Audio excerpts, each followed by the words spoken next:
Vamos à prova 2 na tela. O termo sinergia foi usado originalmente por Ruth Benedict para se referir ao grau de cooperação e de harmonia interpessoal em uma sociedade.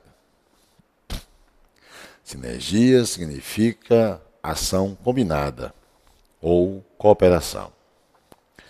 Também se refere à ação cooperativa de elementos que resulta em um efeito global maior do que todos os elementos tomados separadamente. Sob condições de baixa sinergia social, o sucesso de um membro causa perda ou fracasso de outro. Por exemplo, se cada caçador reparte sua presa apenas com a família imediata, é mais provável que a caça se torne fortemente competitiva. Sob elevada sinergia social, a cooperação atinge o máximo. Um exemplo seria um grupo caçador análogo, com uma única e importante diferença: a divisão comunitária da presa. Nessas condições, cada caçador beneficia-se com o sucesso dos outros. Sob alta sinergia social, o sistema de crença cultural reforça a cooperação e os sentimentos positivos entre os indivíduos e ajuda entre os indivíduos. Aliás, sob alta sinergia, social, o sistema de crença cultural reforça a cooperação e os sentimentos positivos entre os indivíduos e ajuda a minimizar os conflitos e as discórdias. Com relação às ideias e às estruturas linguísticas desse texto, julgue os seguintes itens. Preservam-se a correção gramatical e a coerência das ideias que se desenvolvem a partir da definição de sinergia, ao se acrescentar o seguinte trecho ao final do texto. Já sob baixa sinergia, as ações entre os membros, ele quer que você veja se esse fragmento daria continuação ao texto. Não é isso? Deixa eu ver. Eis o texto. Eu vou mostrar a você paralelismos que há nesse texto. Ele começa a definir o que é a trazer informações sobre sinergia.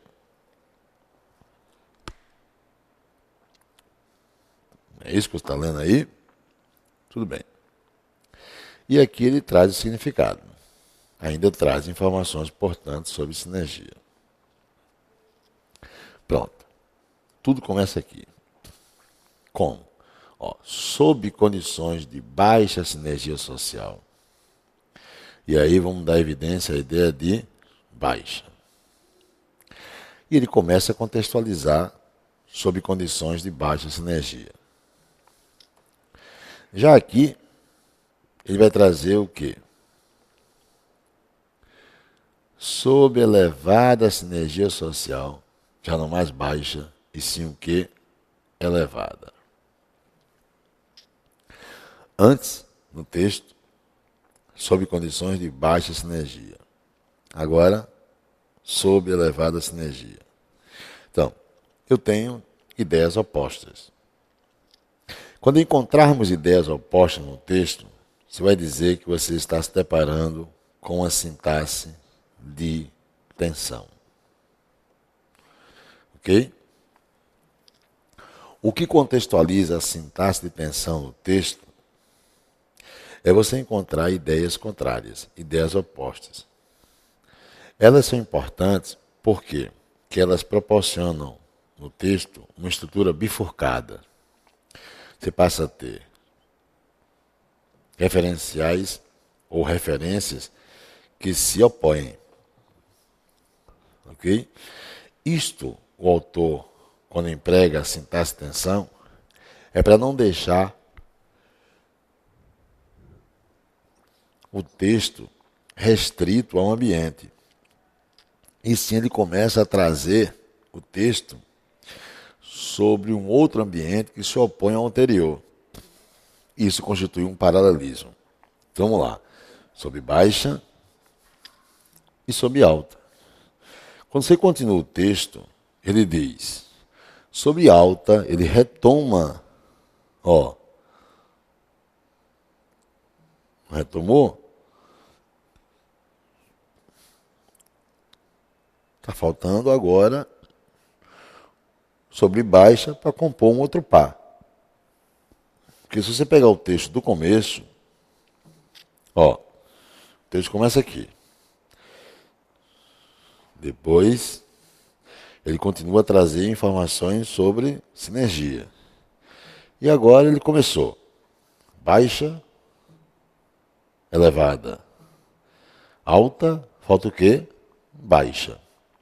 Quando ele diz, preservam-se a correção gramatical e a coerência das ideias que se desenvolvem a partir da definição de sinergia, ao se acrescentar o seguinte trecho. Bem, ele vai acrescentar algo que forme o par com alta, terá que ser baixa.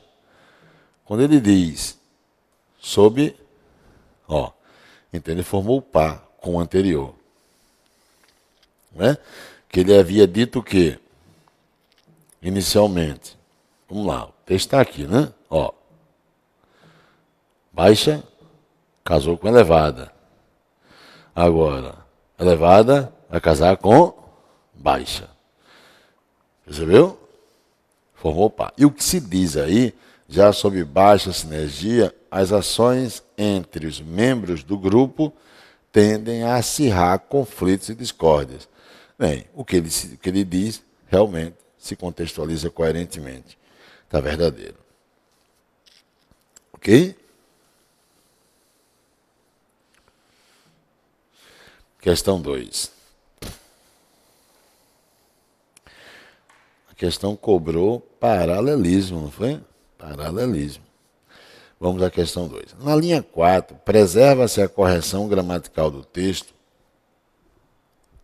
bem como a coerência entre as ideias, com a inserção do artigo 1 antes de ação. O artigo 1 antes de ação. Mantendo o sinal indicativo de crase em para indicar a presença da preposição a, claro, exigida do termo regente se refere. Deixa eu ver. Fragmento é esse. Também se refere a quê? Se refere à ação. Bem, referir-se a algo, verbo transitivo indireto, pede a preposição a. E claro, o que segue é o objeto indireto, constituído por 3 classes gramaticais: a preposição, o artigo e o substantivo. É isso? O que é que ele diz? Na linha 4, preserva-se a correção gramatical do texto, bem como a coerência entre as ideias, com a inserção do artigo 1 antes de... se eu inserir o 1 antes de ação, eu não vou poder preservar a correção gramatical, porque teria que sair o acento grave. Ele diz, mantendo-se o sinal indicativo de crase. Como é que eu vou, ao usar o 1 aqui, também se refere a 1, como é que eu vou manter o acento grave, já que aqui eu tenho a preposição a com o artigo a. Preposição se manteria, artigo teria que sair. Porque não tem como você usar, raciocina, um artigo definido com o termo uma indefinido. Ou seja, se pensar na estrutura da bifurcação, uma sintaxe de tensão existe. De um lado, eu tenho algo definido. Na sua condição oposta, eu tenho algo indefinido.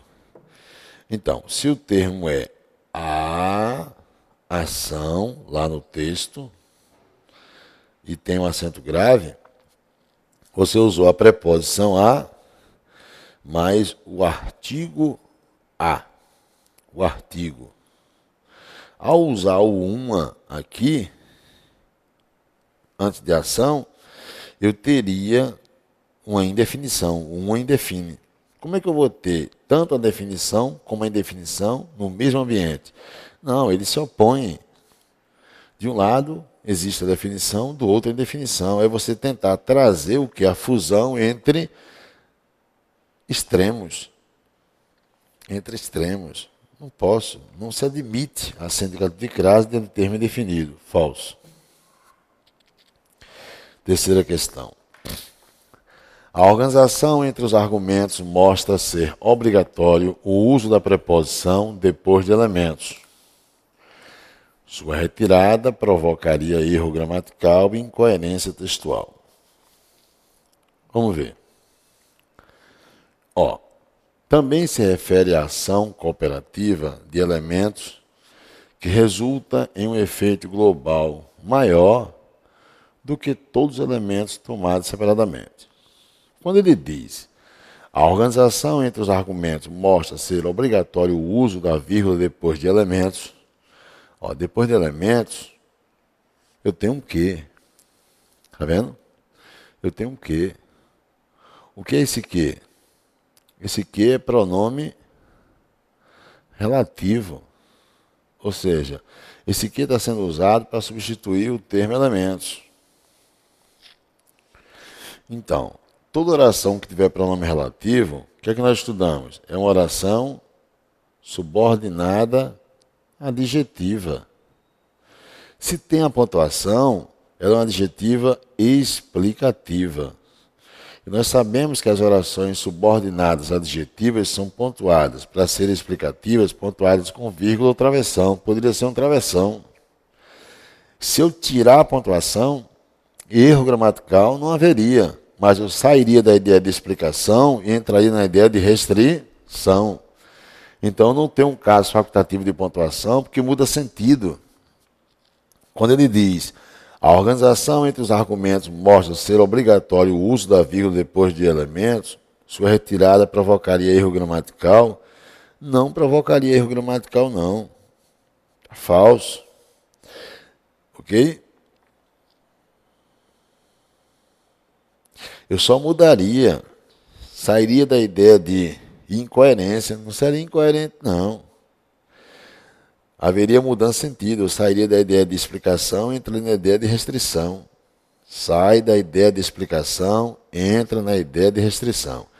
Então está falso o item 3. Agora, seria incoerente se eu fizesse isso aqui, vou mostrar a você. Li a Constituição Federal do Brasil, que é a Carta Magna. Aqui, meu patrão, estou sendo incoerente.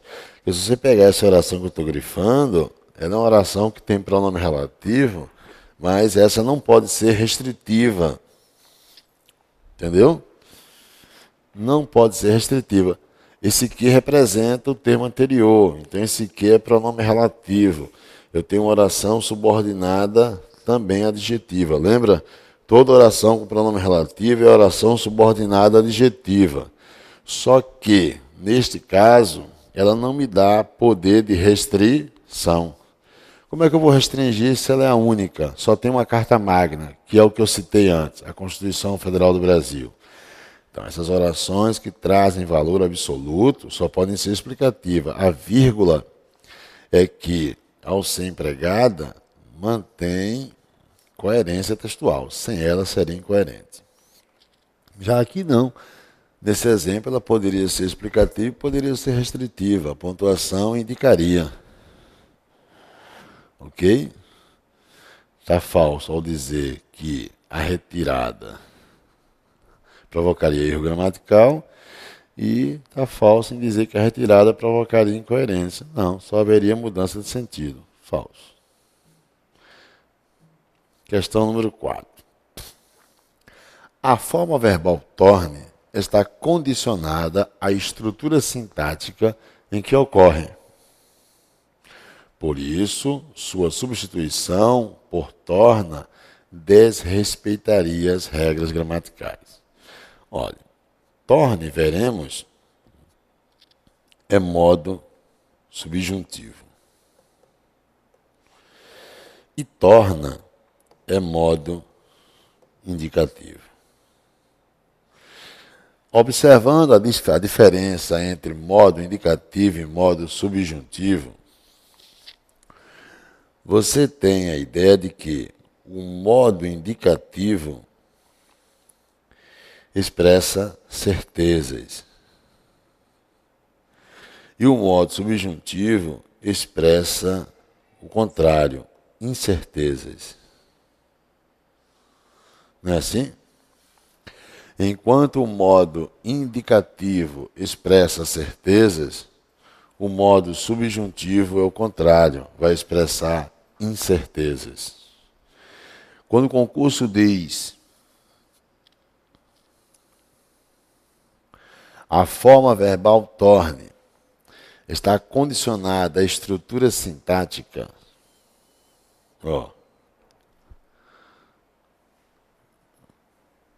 em que ocorre, por isso sua substituição por torna desrespeitaria. Eu diria assim para o candidato. Olha o fragmento. Por exemplo, se cada caçador reparte sua presa apenas com a família imediata, é mais provável que a caça se torne. Eu te digo, provável expressa certeza ou incerteza? Provável não é certeza, provável é uma estimativa. Então, isso está impondo para mim que há uma coerência ao usar torne, que é o modo subjuntivo. Usar o torna com provável empregado seria incoerente. Está vendo? Então, o item 4, verdadeiro. A forma verbal torne está condicionada à estrutura sintática em que ocorre. Por isso, sua substituição por torna desrespeitaria as regras. Desrespeitaria. Verdadeiro. E a condição sintática é mais provável. Provável é predicativo. Esse predicativo, que é a estrutura sintática, está contextualizando a ideia de que lá vai, o verbo de ligação diz que provável é predicativo do sujeito. Então, o que está grifado, que a partir do que, é o sujeito oracional. Então, provável é a leitura que alguém tem, que é o autor do texto, sobre o referente, que é o sujeito. Que a caça se torne fortemente competitiva, ele quer que eu observe a relação coerente entre sujeito e predicativo do sujeito. Como o predicativo se volta para o próprio sujeito, eu tenho que amarrar a coerência entre, sintaticamente, o sujeito e o predicativo, entre os termos essenciais da oração. E, claro, para amarrar coerentemente, é manter a ideia de incerteza que o predicativo proporciona. Questão número 5. O 4 é verdadeiro. No desenvolvimento da textualidade, a expressão nessas condições refere-se, por relações de coesão, às condições de baixa sinergia. Deixa eu ver, cobrou coesão. Ele quer saber se nessas condições se refere a baixa, né? Deixa eu ver. Olha o fragmento. Sob condições de baixa sinergia, o sucesso de um membro causa a perda ou fracasso de outro. Por exemplo, se cada caçador reparte sua presa, isso é exemplo sobre baixa.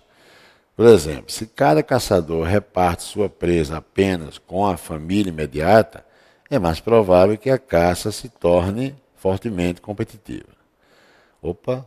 Sob elevada agora sinergia, e não sob baixa. Quer dizer, ele agora vai trazer sob elevada. Vamos lá.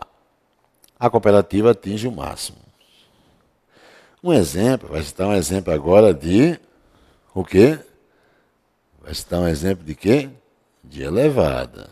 Ele citou antes um exemplo de baixa. Agora vem com um exemplo de elevada. Um exemplo seria um grupo caçador análogo com uma única e importante diferença: a divisão comunitária da presa. Nessas condições, o que é que ele estava citando? Elevada. Ok? Então vai ser sobre elevada. O que é que ele disse aqui? No item 5. Que seria de baixa. Está falso. Ok? Tem que olhar os paralelismos no texto. Texto 2. A esfera da ciência pode parecer hostil às metáforas. Afinal de contas, a ciência ocupar-se-ia da busca e da representação do conhecimento. O que, para muitos, só pode ser literal. Olha o que está dizendo. Tem a ciência. Ele diz que pode parecer hostil. Ele não está dizendo que parece hostil. Pode parecer hostil. Aqui, as metáforas. Bem, ele vai ressaltar uma coisa interessante. Enquanto a ciência tem uma linguagem literal, a ciência traz uma linguagem literal. A metáfora traz uma linguagem não literal. Não literal. Ou seja, enquanto denotação está para a ciência, conotação estaria para a metáfora, que é o sentido figurado, não literal. Por isso que ele diz que a esfera da ciência pode parecer hostil às metáforas. Aí vem, afinal de contas, a ciência ocupar-se-ia da busca e da representação do conhecimento, o que para muitos só pode ser o quê? Ao termo, literal. Conhecimento, literal. Um remédio, ele vai justificar a condição literal na linguagem científica. Um remédio ou um tratamento médico são coisas concretas. Então, converge para o que é literal, que podem ser vistas ou ingeridas. Lá vem outro exemplo. Uma ponte é uma construção de verdade, do mundo real, mundo literal. Do mesmo modo, muitos outros avanços científicos são coisas concretas que afetam. Quer dizer, tudo isso aqui é o que você vai chamar de progressão interna, justificando a condição de a linguagem científica ser uma linguagem literal. Sendo concretas, então isso aqui vai justificar a condição da linguagem científica ser literal. Sendo concretas, ou seja, por serem concretas, já que os exemplos antes, aqui, enumerados, os exemplos enumerados, esses aqui, enumerados, são exemplos enumerativos, né? Justificam o que? A condição da linguagem científica ser literal. A razão foi essa. Ele retoma, por serem concretos, então isso é uma causa. Ele vai cobrar isso lá na questão. Sendo concreta, não haveria necessidade de metáforas para pensar, descobrir ou comunicar essas coisas. O que talvez não esteja claro para aqueles que possuem tal visão inocente ou leiga da ciência é que antes das descobertas e das invenções, a intenso trabalho de pesquisa. Quer dizer, antes da descoberta da invenção, há trabalho de pesquisa no laboratório. E que esse trabalho tem uma base, Então a metáfora não é descartada. Está vendo? Para se iniciar uma produção científica. Sem essa base, não seria possível teorizar, pesquisar, comunicar, nem produzir ciência.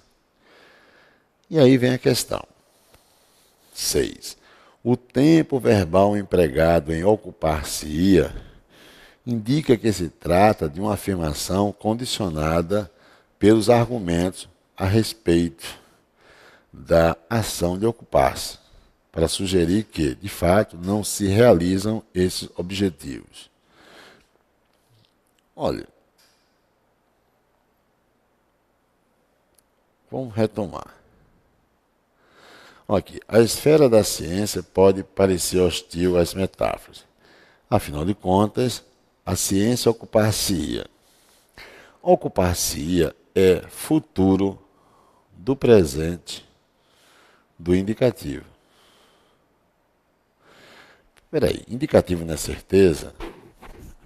Indicativo não é objetividade? Então, como é que ele está dizendo aqui que... Vamos lá.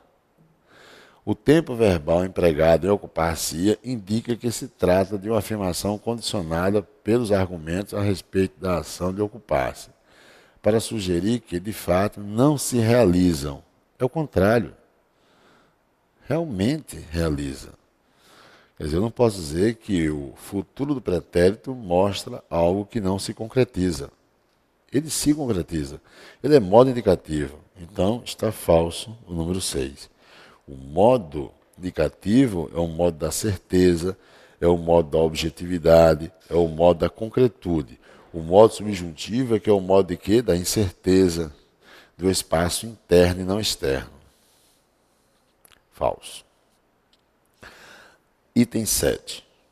A substituição do sinal de ponto e vírgula depois de ingeridas e de real por vírgulas preservaria as regras de pontuação.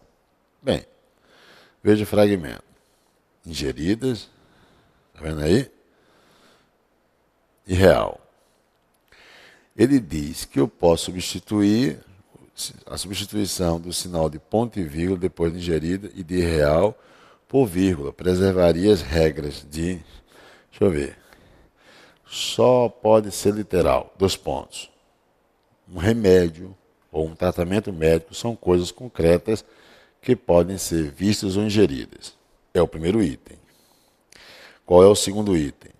Uma ponte é uma construção de verdade do mundo real. E qual é o terceiro item? Do mesmo modo, muitos outros avanços científicos são... Está vendo? Você tem 3 itens. Um que eu não grifei, um azul e um verde. Lembram? Se eu tenho 3 situações justapostas por coordenação, eu tenho uma enumeração. Eu posso usar vírgula para justapor, mas eu posso usar ponto e vírgula também. O impedimento do uso da vírgula está se dentro das estruturas já existir vírgula. Da primeira, deixa eu ver, vou pintar de amarelo. Da primeira estrutura já existe vírgula, deixa eu ver. Olha o que eu estou pintando de amarelo. Tem alguma vírgula aqui dentro? Não. Da segunda, tem alguma vírgula dentro? Tem, após verdade. No terceiro, tem vírgula? Tem, após modo. Poxa, se existe dentro da segunda e dentro da terceira já existe vírgula na estrutura interna, então entre elas vai ter que ter o quê? Uma pausa maior, ponto e vírgula. O que é que ele pede? A substituição do sinal de ponto e vírgula depois de ingerida e de real por vírgula preservaria as regras de pontuação. Falso, não preservaria. Eu precisaria de uma pausa maior. Ponha falso. Ok? Interessante, né? Ele quer que eu perceba que eu preciso, entre os referentes da enumeração, entre os elementos da enumeração, preciso de uma pausa maior, já que na estrutura interna de 2 das partes que constituem o todo, que é a enumeração, já havia vírgula na estrutura interna. Tá? Até daqui a pouco.